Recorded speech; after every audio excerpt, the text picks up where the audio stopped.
Okay, greetings. So, welcome to today's class. So, in today's class we shall look at another important component in an automobile, which will be the pneumatic tire.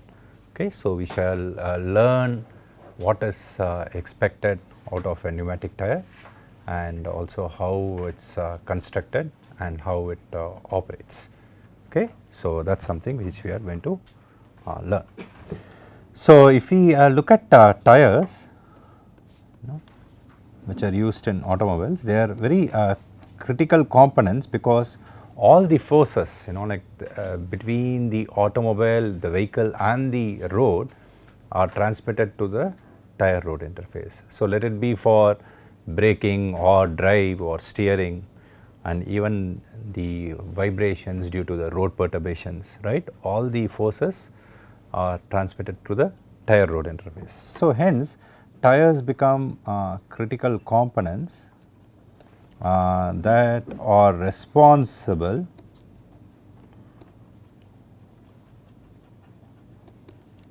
for the transmission of forces along the longitudinal, lateral and vertical directions.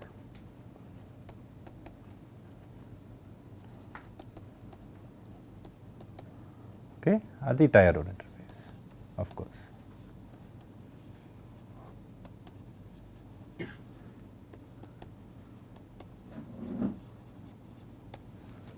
So, if we look at the pneumatic tire, which is used in today's automobiles, there are multiple expectations from multiple perspectives, right. So, as far as their functional requirements are concerned. So, let us look at what these requirements are. So, if we consider what are the expected requirements from tires,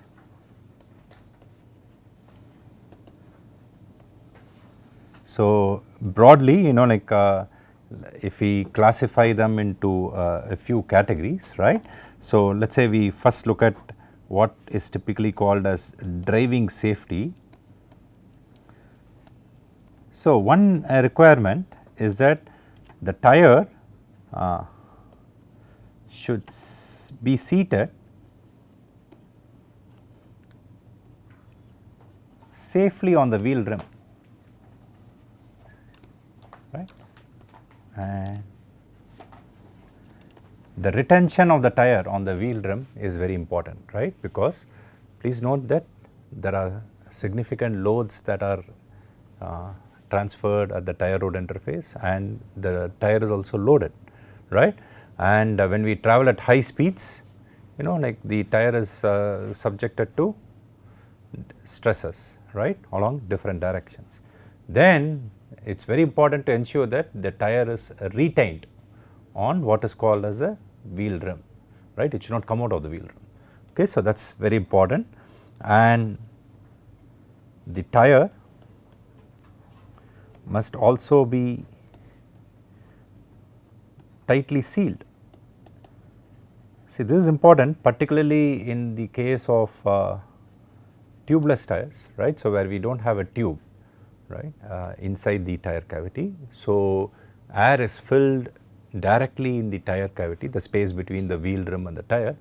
So, then what happens is that we need to ensure that there is a hermetic seal between the tire and the seat where it sits on the wheel rim. We are going to see what are the different components that enable these requirements, right, and it should also be as less sensitive to overloading and be puncture proof, right. So, these are expected requirements of a tire, right, from the point of view of driving safety, right. Of course, there are going to be once again like conflicting requirements as we will shortly realize, right, when we go through the complete list. So, this from the point of view of driving safety. From the point of view of vehicle operation, so if you look at vehicle operating characteristics, so we would want, from the perspective of vehicle operation, very good traction be available at the tire rod interface along the different directions, right, let it be longitudinal or lateral directions. So, we would want high traction coefficients that we have encountered before when we studied about drive and braking, right. So, we want the best possible traction coefficients, so that like whatever force or torque that is applied by either the powertrain or the brake is transmitted to the vehicle, right, through appropriate forces at the tire rod interface. And we want these traction coefficients to be good under like various road conditions, like dry roads, wet roads, snowy roads, icy roads and so on, right. It should be the best possible, whatever we can aspire for, right. So, that is going to be an important requirement, and we should also enable good cornering characteristics. So, what do we mean by cornering? That is what happens when a vehicle takes a turn, right. So, when a vehicle takes a turn, we need forces to be applied along the lateral direction. So, a good tire must also enable the fast generation of these lateral forces and ensure that we get very good cornering or steering characteristics, right, from the perspective of operation, right. So, from the point of view of comfort, when we looked at suspension, right, two important attributes or functions related to a suspension were ride comfort and road holding. So, ride comfort essentially dealt with the fact that we do not want to transmit the road perturbations to the occupants of the vehicle, right, or the vehicle body. So, a tire also plays a very important role, and also the tire should maintain a good contact with the road, so that the variations in the normal load are minimized. That is what we call as road holding characteristics. So, a pneumatic tire should have good stiffness and damping characteristics. Okay. So, to enable good ride comfort, right, and also road holding characteristics, and we should try to achieve the minimum possible vibrations in the vertical and lateral directions. So, see, ideally, like we would want a tire to be a perfect circle, but of course, that is not going to happen, right. So, due to either manufacturing defects or when the tire is being operated, we are going to have a shape which is not going to be a perfect circle. So, if you go along the circumference of a tire, the radius from the center of the axis of rotation is going to be different. That can result in vibrations along the vertical direction when the tire rotates. Okay, that phenomenon is what is called as radial runout. Okay. Then we can also have non-uniformities along the lateral directions, which can create vibrations along the lateral directions. Okay. So, those should be ideally eliminated, but of course, we should try to ensure that they are at the lowest possible levels, and then we should also have good long term durability and high speed stability. So, we can observe that there are so many requirements which are placed on a a single component, right, which cover a wide range. So, we require high speed stability, right. So, because modern vehicles are designed for increasing speeds. So, when they are operated at that speeds, like the tire should operate properly, okay. And another important requirement is, as far as economy is concerned, from different perspective. One perspective is from the point of initial cost. So, we should try to have as less initial cost of the tire as possible, and also operating costs, right. So, we should have good mileage. So, mileage in this context essentially refers to how many kilometers or miles that the tire can provide, before it needs to be either replaced or repaired, right. So, that is mileage in this context. We should consequently have as less wear as possible as far as the tire is concerned, right. So, that like we get better mileage and also better traction from the tire, and it should also try to result in as less a rolling resistance as possible, right, because rolling resistance is once again a resistance that is going to affect the fuel economy, right, when the vehicle is being driven, and this becomes more important in heavy road vehicles, because trucks and buses which are operated for extended periods of times on highways, like that, having less rolling resistance becomes a very important requirement, because that is going to have a direct impact on fuel consumption and thereby operating cost, okay. So, it is particularly important in heavy road vehicles, okay. So, in heavy road vehicles, another important requirement is what is called as retreadability, right. So, we will see what is called as a tread of a tire, okay, sorry, and then like we should be able to do what is called as a retreading, okay, of the tire, right. So, that becomes important in heavy road vehicles, right, typically. So, that is from the perspective of economy.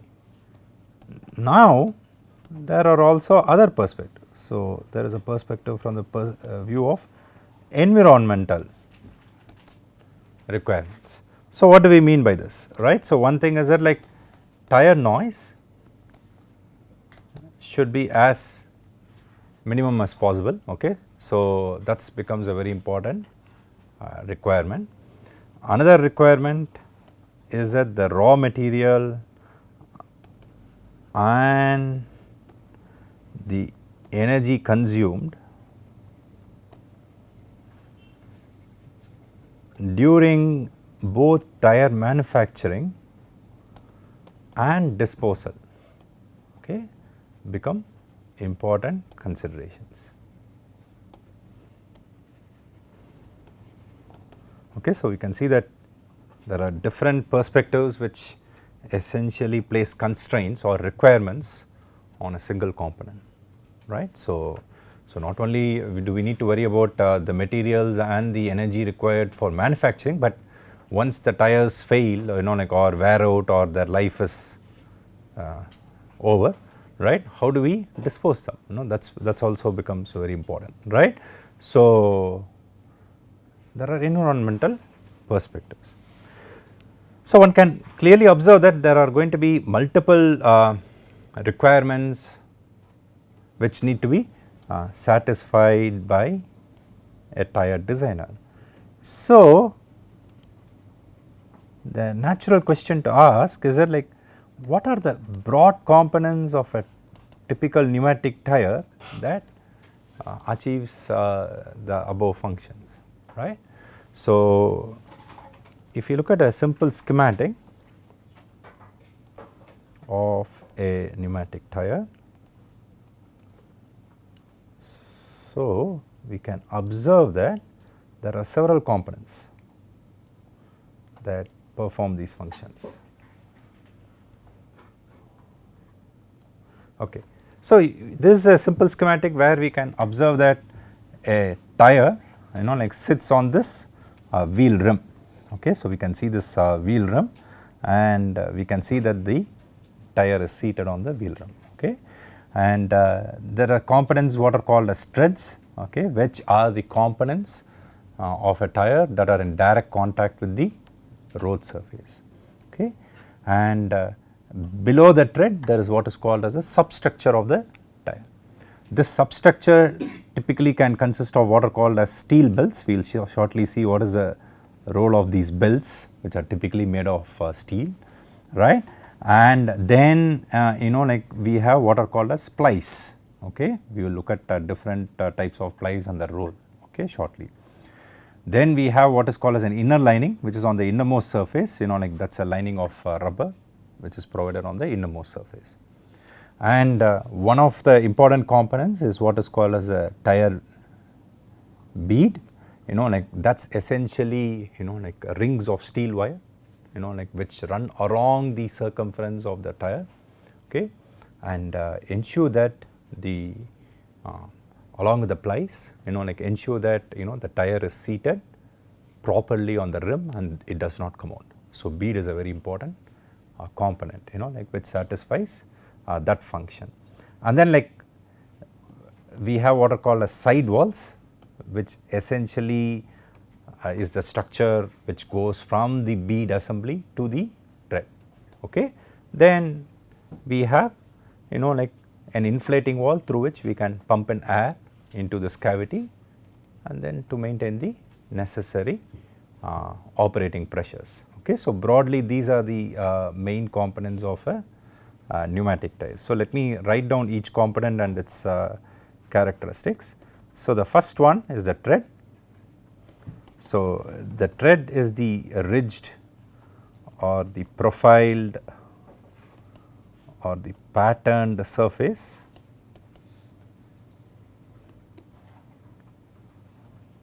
that is in contact with the road.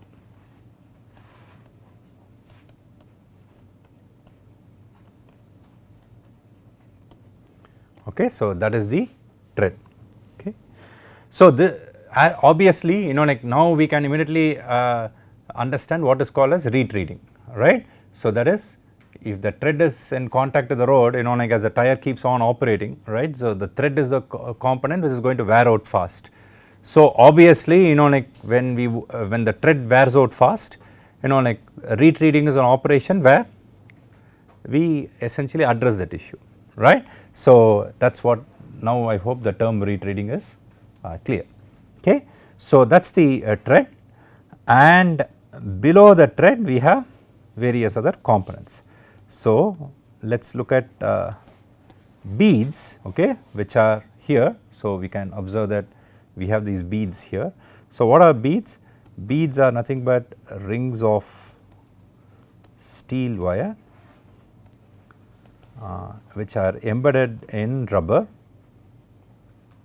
okay, that run along the circumference of the assembly in the inner edge of the tire, right. So, they run along the inner edges of the tire. Okay. So, that is a bead. So, we have what is called as a core of the bead, which are essentially steel wires, right. So, which essentially run along the circumference, okay, and this steel wires are embedded in rubber material, okay, stiffened material.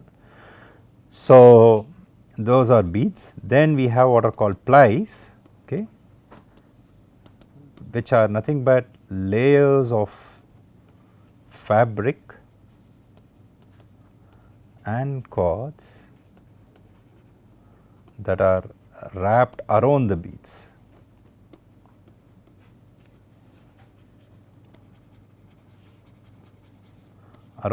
And these plies are located below the tread, okay. So, below the outer surface of the tire, right. So, they extend over the inside of the tire. Okay. So, the ends of the plies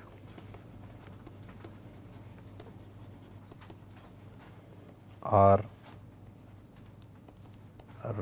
wrapped around the core of the tire beds, core of the tire beads on both sides.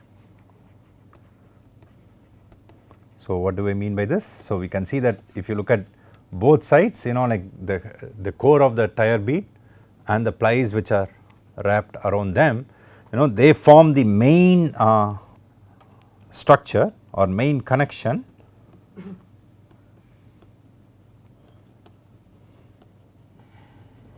with the wheel rim.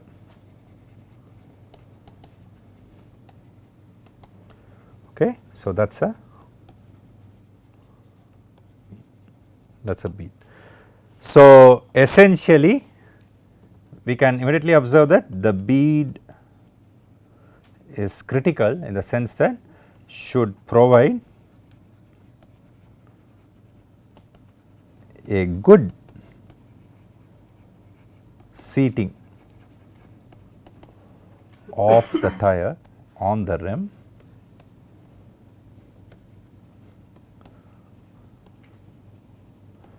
and transfer the drive torques and the brake torques